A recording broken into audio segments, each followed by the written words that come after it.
Elon Musk, CEO of SpaceX and Tesla, Brendan Smialowski, AFP, Getty Images. On the 28th day of June 1971, a baby was born in Pretoria, South Africa. If the last words of that sentence had been, Anytown, USA, that baby might be on his way to the presidency.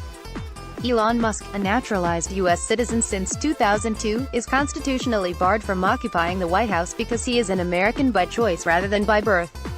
Perhaps we should sigh with a gratitude to the Founding Fathers, because judging by the man's many interests and exploits, a Musk administration would be utterly exhausting. So why raise this impossible scenario? Because Musk presents a useful thought experiment. Since late 2015, when it began to dawn on me that Donald J. Trump was successfully disrupting the future of presidential politics, I've tried to picture what tomorrow's winning candidates might look like. They will, like Trump, promote themselves as personal brands, independent of party affiliation.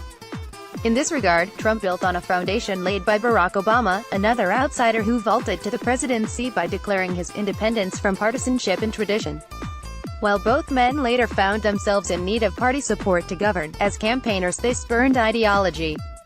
As Obama put it in his electrifying 2004 address to the Democratic National Convention, there is not a liberal America and a conservative America, there is the United States of America. Riding that theme, he defeated the Democratic establishment on his way to the White House 4 years later, much as Trump flattened the Republican infrastructure while seizing the 2016 mantle.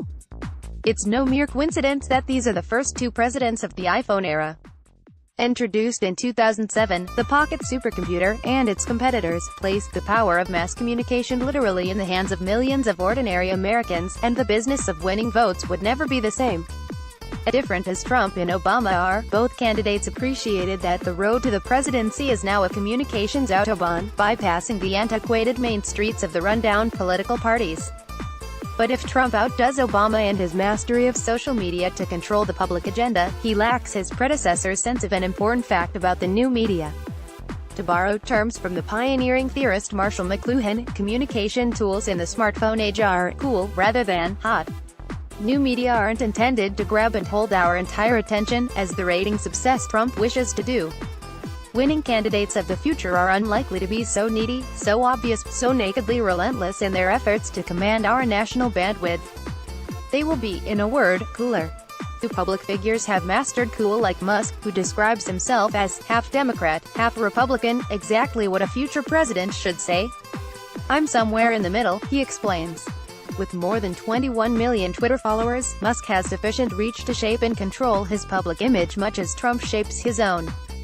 But Musk's message, his brand, is all about hope in the future, while Trump appeals to fear in the past.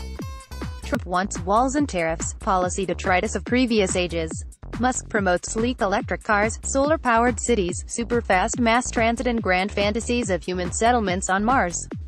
Optimism has always been the better long-range bet in America, a fact measurable in the relative fortunes of Musk and Trump, perhaps.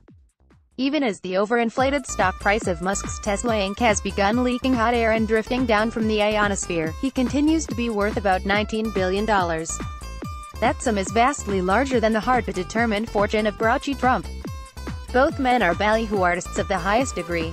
They understand that if you want to move a huge crowd, you need to paint a big picture. Anyone who has followed Trump over the past 40 years knows that his projects, from luxury condos to bottled water, are never less than the biggest, best and beautifulest. Yet Musk is even more audacious, while employing a lighter touch. The only water he aims to bottle is in the ice caps of the red planet.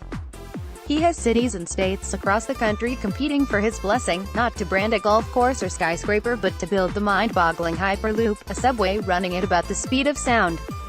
But at the same time, Musk generates a giggle by naming his Hyperloop construction firm, The Boring Company, because job one is boring tunnels. He promoted a rocket test by launching a convertible into deep space. He parried a recent thrust of bad news at his car company by tweeting April Fool's Day messages picturing himself penniless. President Trump 2.0, and versions beyond, will take the Trumpian tools of hype, novelty and shock that are so compelling on social media and deploy them with less frenzy, heat and bluster. They'll resemble Elon Musk, with the proper birth certificate. Read more from David Von Drell.